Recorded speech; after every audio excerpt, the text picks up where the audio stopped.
8 mars, Saint Jean de Dieu, confesseur. En ce jour du mois dernier, nous observions la fête de Saint Jean de Matha, dont la vertu caractéristique était la charité. Notre saint d'aujourd'hui était comme lui, l'amour pour son prochain l'a conduit à se consacrer au service de ceux qui avaient le plus besoin d'aide. Tous deux sont pour nous des exemples de ce qui est un devoir principal de cette saison actuelle, ce sont des modèles de charité fraternelle. Ils nous enseignent cette grande leçon: notre amour de Dieu est faux, si nos cœurs ne sont pas disposés à faire preuve de miséricorde envers notre prochain et à l'aider dans ses nécessités et ses problèmes. C'est la même leçon que celle que le disciple bien-aimé nous donne quand il dit: « Celui qui a l'essence de ce monde, et qui verra son frère dans le besoin, et qui lui apportera sa miséricorde, comment la charité de Dieu demeure-t-elle en lui ?» 1 Jean 3h17. Mais s'il ne peut y avoir d'amour de Dieu, là où il n'y en a pas pour notre prochain, l'amour de notre prochain lui-même n'est pas authentique, à moins qu'il ne soit accompagné d'un amour de notre Créateur et Rédempteur. La charité que le monde a mise en place, qu'il appelle philanthropie, et qu'il exerce non pas au nom de Dieu, mais uniquement pour l'amour de l'homme, cette prétendue vertu n'est qu'une illusion, est incapable de produire de l'amour entre ceux qui donnent et ceux qui reçoivent, et ses résultats doivent, nécessairement, être insatisfaisants. Il n'y a qu'un seul lien qui peut amener les hommes à s'aimer les uns les autres, ce lien est Dieu, qui les a tous créés, et leur ordonne à tous d'être un en lui. Servir l'humanité pour elle-même, c'est en faire un Dieu. Et même en regardant le fonctionnement des deux systèmes dans ce seul point de vue, le soulagement qu'il procure à la souffrance temporelle, quelle comparaison y a-t-il entre la simple philanthropie et cette charité surnaturelle des humbles disciples du Christ, qui font de lui le motif même et la fin de tout ce qu'ils font pour leurs frères affectés? Le saint que nous honorons aujourd'hui s'appelait Jean de Dieu parce que le nom de Dieu était toujours sur ses lèvres. Ses actes héroïques de charité n'avaient d'autre motif que celui de plaire à Dieu. Dieu seul était l'inspirateur de l'amour tendre qu'il avait pour ses semblables souffrants. Imitons son exemple, car notre Seigneur nous assure qu'il considère comme fait à lui-même, tout ce que nous faisons même pour le plus petit de ses disciples. La liturgie dépeint ainsi les vertus de notre saint. Jean de Dieu est né de parents catholiques et vertueux, au Portugal, dans la ville de Montemor. À sa naissance, une lumière brillante brilla sur la maison, et on entendit la cloche de l'église sonner d'elle-même, Dieu témoignant ainsi des grandes choses qu'il destinait à ce serviteur. Pendant un certain temps, il est tombé dans un mode de vie laxiste, mais a été récupéré par la grâce de Dieu et a mené une vie très sainte. Sa conversion s'effectua en entendant un sermon, et il pratiqua avec tant de ferveur les exercices d'une vie pieuse, que, dès le début, il sembla avoir atteint le sommet de la perfection. Il donnait tout ce qu'il possédait aux pauvres qui étaient en prison. Extraordinaires étaient les pénitences qu'il s'infligeait à lui-même. Et le mépris qu'il avait pour lui-même l'incitait à faire certaines choses, ce qui amenait certaines personnes à l'accuser de folie, de sorte qu'il fut pendant un certain temps enfermé dans une maison de fous. Sa charité n'a fait qu'augmenter par un tel traitement. Il rassembla suffisamment d'aumônes pour construire 2 grands hôpitaux dans la ville de Grenade, où il commença également le nouvel ordre, avec lequel il enrichit l'Église. Cet ordre s'appelait l'Institut des Frères Hospitaliers. Son but était d'aider les malades, à la fois dans leurs désirs spirituels et corporels. Son succès a été très grand, et il y avait des maisons dans presque toutes les parties du monde.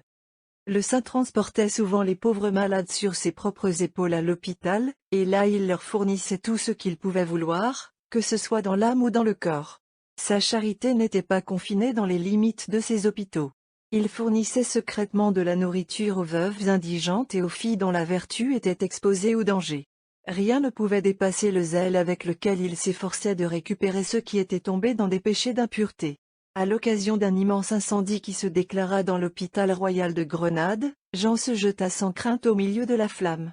Il est passé par les différentes salles, prenant les malades sur ses épaules et jetant les lits par les fenêtres, afin que tous soient sauvés. Il est resté une demi-heure au milieu des flammes, qui faisaient rage avec la plus grande fureur dans toutes les parties du bâtiment. Il fut miraculeusement préservé de la moindre blessure, et sortit à l'étonnement de toute la ville, enseignant au peuple, qui avait été témoin de ce qui s'était passé, que, chez les disciples de la charité, il y a un feu dans leur cœur plus actif que quiconque pourrait brûler le corps. Parmi les vertus dans lesquelles il excellait merveilleusement, on peut citer ses nombreuses pratiques de mortification corporelle, d'obéissance profonde, d'extrême pauvreté, d'amour de la prière, de contemplation et de dévotion à la Sainte Vierge. Il possédait aussi, À un degré extraordinaire, le don des larmes.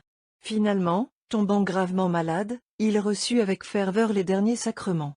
Bien que réduit à un état de faiblesse totale, il s'habilla, se leva de son lit, tomba à genoux, prit pieusement le crucifix dans ses mains, le pressa dans son cœur et l'embrassa, mourut le 8e des Ides de mars, 8 mars, en l'an 1550.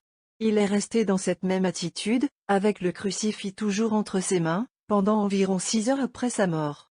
Toute la ville vint voir le cadavre sacré, qui donna un parfum céleste. Le corps a ensuite été retiré, afin qu'il puisse être enterré. Dieu a honoré son serviteur par de nombreux miracles, avant et après sa mort, et il a été canonisé par le pape Alexandre VIII. Quelle vie glorieuse fut la tienne, ô gens de Dieu! C'était celui de la charité et des miracles accomplis par la charité. Comme Vincent de Paul, tu étais pauvré, au début de ta vie, un berger comme lui. Mais la charité qui remplissait ton cœur t'a donné le pouvoir de faire ce que l'influence et les richesses du monde ne peuvent jamais faire. Ton nom et ta mémoire sont chers à l'Église. Ils méritent d'être tenus en bénédiction par toute l'humanité, car tu as passé ta vie à servir tes semblables, pour l'amour de Dieu.